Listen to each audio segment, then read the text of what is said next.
అష్టాదశ శక్తి పీఠాలలో ఒకటైన 5వ శక్తి పీఠం ఆలంపూర్ జోగులాంబ టెంపుల్. మహర్షి పెట్టిన శాపం వల్ల బ్రహ్మదేవుడు తనకున్న శక్తులన్నీ కోల్పోతాడు. అప్పుడు ఆ బ్రహ్మదేవుడు శివుడి కోసం తపస్సు చేస్తాడు. బ్రహ్మ తపస్సుకు మెచ్చిన శివుడు 9 రూపాల్లో దర్శనమిచ్చాడు. ఇక్కడ ఉన్న నవబ్రహ్మ ఆలయాలు అవే. 8వ శతాబ్దంలో శంకరాచార్యుల వారు శ్రీచక్రాన్ని ప్రతిష్ఠించారు. 14వ శతాబ్దంలో బహుమని సుల్తాన్లు జోగులాంబ ఆలయం, తారక బ్రహ్మ ఆలయాలను ధ్వంసం చేశారు.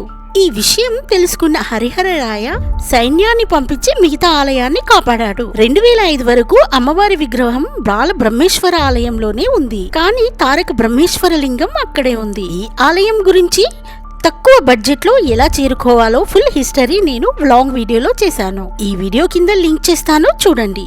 మీలో ఎంతమంది ఈ దేవాలయానికి వచ్చారో కామెంట్ చేయండి. ఈ వీడియోకి లైక్ చేయండి. ఈ దేవాలయాన్ని ఎవరితో వెళ్ళాలనుకుంటున్నారో వాళ్ళకి ఈ వీడియో షేర్ చేయండి.